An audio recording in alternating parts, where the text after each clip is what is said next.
കാത്തിരിക്കുകയാണ്. സൈറൺ മുഴങ്ങി, വോട്ടെണ്ണൽ തുടങ്ങി, തപാൽ വോട്ടുകൾ എണ്ണാനെടുത്തു. എല്ലാ വോട്ടെണ്ണൽ കേന്ദ്രങ്ങളിലും 50ന്റെ കെട്ടുകളായിട്ട് തപാൽ വോട്ടുകൾ എണ്ണാനെടുത്തു. 500 വോട്ടുകൾ ഒറ്റയടിക്ക് ഒരു ടേബിളിൽ എണ്ണും. ഈ രീതിയിൽ തപാൽ വോട്ടുകൾ എണ്ണി തുടങ്ങി. ഇനി അല്പസമയത്തിനുള്ളിൽ ആദ്യ ട്രെൻഡ് രാജ്യത്ത് നിന്ന് ആഗമനം വരികയാണ് ന്യൂസ് 18 നെറ്റ്വർക്കിലൂടെ. പ്രേക്ഷകർ കാത്തു നിൽക്കുക, ശ്രദ്ധിക്കുക.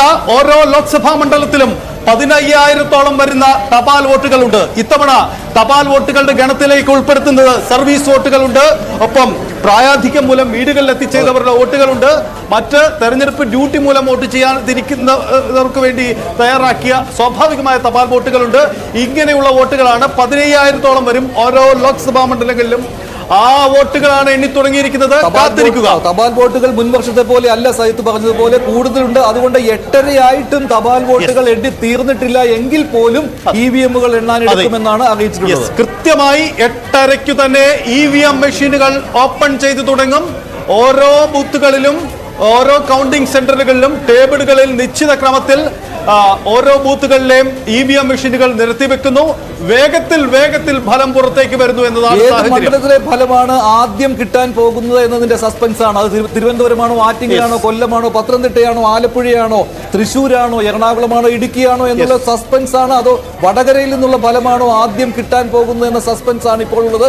കാത്തിരിക്കുകയാണ് ഏത് മണ്ഡലത്തിൽ നിന്ന് ആദ്യ ലീഡ് നില, അത് LDF-ന് അനുകൂലമാണോ, അതോ UDF-നാണോ, അതോ BJP-ക്ക് അനുകൂലമാണോ എന്നറിയുന്നതിന് വേണ്ടി.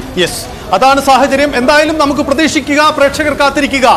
ഔദ്യോഗികമായി തെരഞ്ഞെടുപ്പ് ഫലത്തിന്റെ ആദ്യ സൂചന ഇലക്ഷൻ കമ്മീഷൻ പുറത്തുവിടാൻ 8:30 എടുക്കും. പക്ഷേ പ്രേക്ഷകർ സംശയിക്കേണ്ട, ഞങ്ങൾ അടുത്ത 10 മിനിറ്റിനുള്ളിൽ പ്രേക്ഷകരിലേക്ക് നോക്കുകയാണെങ്കിൽ 5 സീറ്റുകളിൽ NDA മുന്നിട്ട് നിൽക്കുകയാണ്, 2 സീറ്റുകളിൽ ഇന്ത്യ മുന്നണി മുന്നിട്ട് നിൽക്കുകയാണ്. ഉത്തർപ്രദേശിൽ 2 സീറ്റുകളിൽ NDA മുന്നിട്ട് നിൽക്കുകയാണ്. അത് BJP-യുടെ അക്കൗണ്ടിലാണ്. ഉത്തർപ്രദേശിൽ 2 സീറ്റിൽ മുന്നിട്ട് നിൽക്കുന്നു. ആകെ 7 സീറ്റുകളിലെ സൂചനയാണ് വന്നിട്ടുള്ളത്. കേരളത്തിലെ ഒന്നുമില്ല ഇതിനകത്ത്. 7-ൽ 5-2 എന്നുള്ള ക്രമമാണ്. 5 സീറ്റുകളിൽ NDA മുന്നിട്ട് നിൽക്കുകയാണ്. അതിൽ ഉത്തർപ്രദേശിലെ 2 സീറ്റുകളും ഉൾപ്പെടുകയാണ്.